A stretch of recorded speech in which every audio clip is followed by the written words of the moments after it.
कहानी कहानी कहानी। बचपन में हम कितनी कहानियां सुनते हैं, lots of stories, right. But क्या हमें कोई याद रहती है?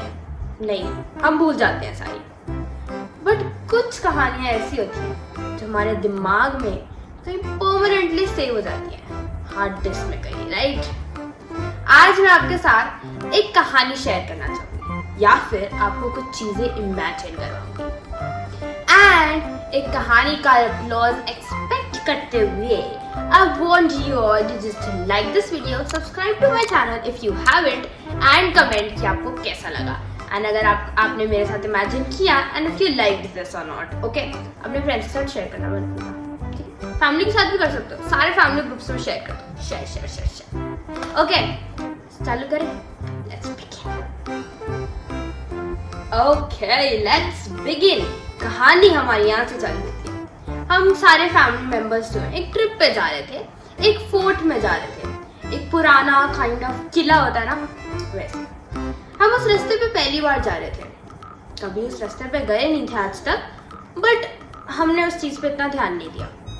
हमें वैसे तो आफ्टरनून तक पहुंचना था, but due to some issues हम नहीं पहुंच पाए, हम लेट हो गए। शाम हो गई थी, सनसेट हो चुका था एंड जब तक हम हाईवे पे थे तब तक सब नॉर्मल था। मतलब हम जा रहे थे, जैसे हमें गूगल मैप्स दिखा रहा था हम वैसे चल रहे थे, बट गूगल ने हमें लेफ्ट टर्न बताया। हमने लेफ्ट टर्न लिया एज यूजुअल, क्योंकि गूगल मैप्स के हम हिसाब से चल रहे थे, हमें वो रास्ता पता नहीं था। जैसे हमने लेफ्ट लिया तो हमें क्या दिखा कि एक साइड हमारे एक नदी थी और दूसरी साइड हमारा जंगल था, और जो सड़क थी बहुत टूटी फूटी सड़क थी, मतलब ऊबड़ खाबड़ से सड़क थी, जिसे गांव में या ऐसा कुछ कंस्ट्रक्शन एरिया हो या कुछ ऐसा गांव वाला एरिया हो, कुछ ऐसी सड़क थी। डिफिकल्टी हो रही थी जाने में क्योंकि इतनी ऊबड़ खाबड़ सड़क थी और इतनी पतली सड़क थी वो कि एक बार में सिर्फ एक ही गाड़ी जा सकती थी, ओवरटेक का तो कोई मतलब नहीं था। हम थोड़ा सा डर गए क्योंकि वो एरिया बहुत सुनसान लग रहा था, पर हमने सोचा कि जो रास्ता दिखा रहा है हम चलते हैं। थोड़ी देर हम चले, बट एक अजीब सी फीलिंग हो रही थी। हम सबने सोचा कि हम किसी आसपास लोकल से पूछते हैं। एक सामने एक छोटा सा होटल था, कोई छोटा मोटा होटल था, वहां जाके हम उनसे पूछा कि ये फोर्ट में हमें जाना है, क्या यही रास्ता है? उन्होंने कहा, पागल हो गए हो आप, इस टाइम फोर्ट में जाओगे, कोई खतरे से खाली नहीं है, आप इस रास्ते पे मत जाइए। हमें लगा कि होटल में उसको ठहरवाना होगा, सब बिजनेस के लिए करते हैं, कि उसने इसलिए बोल रहा होगा कि ये चाहे हम उसके पूरी रात रह लें एंड ऑल ऑफ दैट। हमने नहीं सुनी उसकी बात और हम चल पड़े। वही रास्ता था, कई किलोमीटर तक कुछ नहीं दिखाई दिया हमें।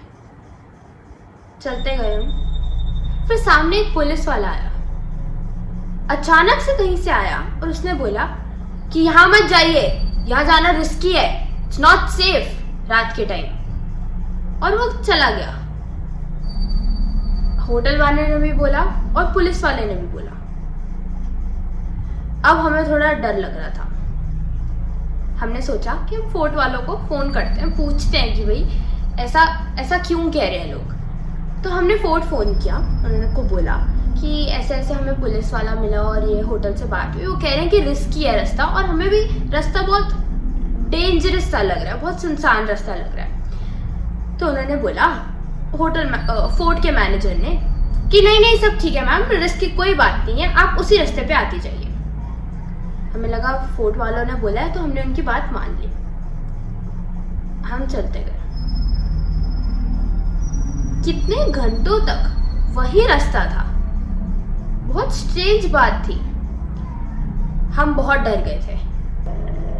पापा बहुत संभल के गाड़ी चला रहे थे, क्योंकि थोड़ा सा भी राइट या लेफ्ट लेते तो गाड़ी सीधा नीचे जानी थी नदी में। बहुत संभाल के गाड़ी चला रहे थे। फूफू को मैंने पहली बार इतने घबराते हुए देखा। हम सब बहुत डरे हुए थे। सब लेडीज ने अपना सब गोल्ड जो है उतार के अपने पर्स में रख लिया। सबने हनुमान चालीसा पढ़नी चालू कर दी। एक गंदी सी फीलिंग आ रही थी। इतना सुनसान रास्ता, कोई नहीं आसपास, किलोमीटर ही किलोमीटर, 1-1.5 घंटा हम चलते रहे इस रास्ते पे, कुछ नहीं मिला हमें वहाँ पे। उल्टा अजीब अजीब आवाज़ें सुनाई थी, समझ नहीं आया क्या करें। और गूगल मैप्स भी कुछ रास्ता नहीं दिखा रहा था, क्योंकि एक ही सड़क पे हम कितने टाइम से चल रहे थे। फिर हमने सोचा कि हम होटल वालों को, फोर्ट वालों को दोबारा फ़ोन करते। हमने फ़ोन किया, हमने इनसे रिक्वेस्ट की कि प्लीज़ हमें रास्ता समझ नहीं आ रहा, आप किसी को भेज दीजिए हमें यहाँ लाने के लिए। उन्होंने बोला कि आप उसी रास्ते पे चलते रहिए, हमारी एक ओपन जीप में हमारी होटल का स्टाफ जो है आपको लेने आ रहा है। वो जीप हमें दिखी, हम उनके पीछे चलते गए। फाइनली कैसे भी करके हम फोर्ट पहुंचे। पर पता है अजीब बात क्या थी, जैसे हम होटल एंटर करने वाले थे, होटल का दरवाज़ा जो था वो 20 फुट लंबा था, और जैसे ही वो दरवाज़ा खुला तो एक ऐसी आवाज़ आई जैसे हॉरर फिल्म में हुआ। हम बहुत डर गए थे। रात का टाइम था, ऑलमोस्ट मिडनाइट थी। जो बॉडीगार्ड था वहाँ का 7 फुट लंबा, वेटर जो था वो हमारे लिए वेलकम ड्रिंक लेके आया, पर डर के मारे हम किसी ने नहीं पिया कि इसमें कुछ मिला के हमें बेहोश ना कर दे, हमारे साथ कुछ कर ना दे। सबकी जान सूखी हुई थी। हम रिसेप्शन पे गए। रिसेप्शन में चारों तरफ शेर की खालें लटकी हुई थी।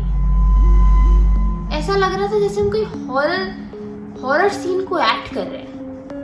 बहुत डरावना था। फाइनली उन्होंने हमें डिनर कराया। डिनर बहुत अच्छा था, हमने आराम से खाया, बट ऐसा लग रहा था जैसे बकरे को मारने से पहले उसे खिलाते हैं, वैसा हो रहा है हमारे साथ।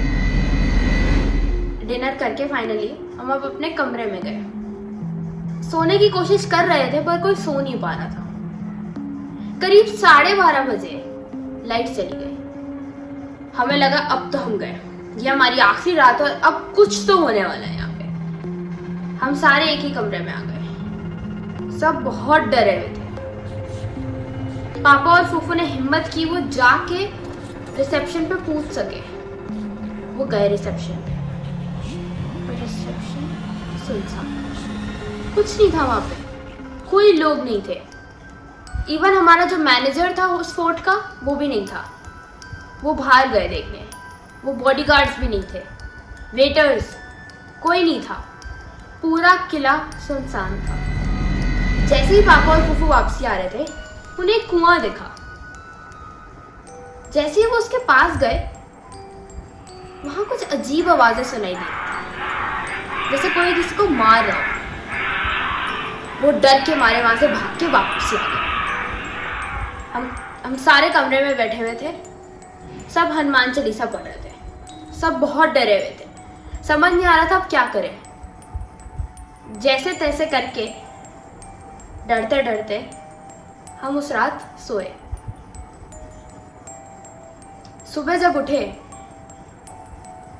हमने क्या देखा? हमारे आसपास कोई गांव था। इतना सुंदर मैंगो ट्रीज लगे हुए थे, इतना अच्छा फार्म्स थे, इतना ब्यूटीफुल सीनरी थी। मतलब जैसी वो रात थी वैसे वो बिल्कुल दिन में नहीं लग रहा था। वो किला बहुत डिफरेंट लग रहा था। उस रात तो हमें लगा कि वो हमारी आखिरी रात है।